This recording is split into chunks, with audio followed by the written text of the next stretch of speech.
Hello mga mare, for today's video nga mga mare ay pupunta kami sa Christmas party doon sa trabaho ng partner ko. Alas 6 na nga kami ng gabi nakapunta mga mare kasi nga nagtrabaho pa yung asawa ko at alas 4 na siya ng hapon nakauwi. Ngayon, nagpahinga siya ng isang oras dahil pagod sa trabaho. Kaya alas 6 na kami ng gabi nakapunta. Bali may kalayuan nga itong tinitirahan namin doon sa trabaho niya mga mare. Bali mga siguro 30 minutes. Kung di traffic mga mare ay ganun kalayo. Pero kung traffic mga mare ay abutin ka talaga ng isang oras.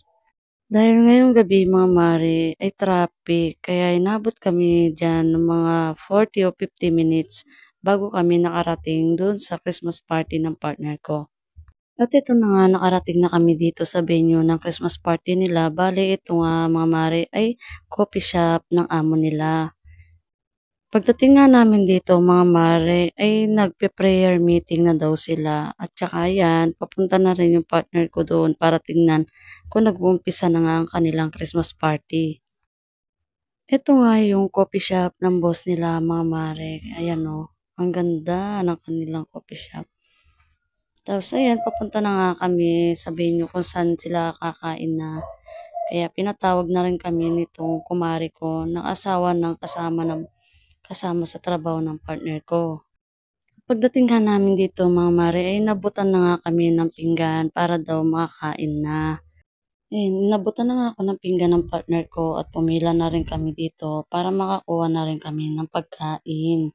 Ang sasarap nga ng pagkain nila dito mga mare na talagang namang mapapa only rice ka nga sa mga ulam na nakalagay dito sa lamesa mga mare. Oh, ang sasarap.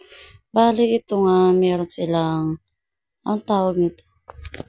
Basta kayo na lang magtingin kung anong ulam to mga mare no. Ito lang isa hindi ko alam at ito meron silang dinakdakan at saka nilagang baboy.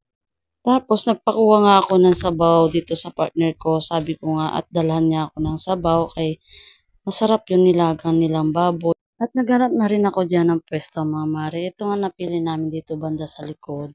Presko dito, maraming puno at kawayan.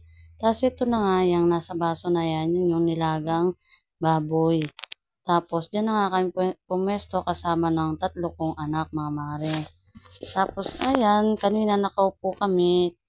Wala nga pwesto itong 3 kong anak, kaya tumayo na lang kami dalawa ng partner ko. Tapos pagkatapos namin kumain mga mare, at ito yung nagugas na nga kami nitong kumari ko.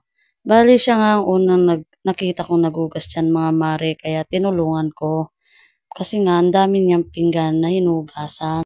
Habang nga nagugas kami dyan, ay kinukwentuhan ko siya para naman hindi kami mainip sa paghugas nitong mga pinggan. Hanggang dito na nga lang ang video ko mga mare. Salamat sa inyong panonood. Sana hindi kayo magsawa sa panonood ng aking mga video.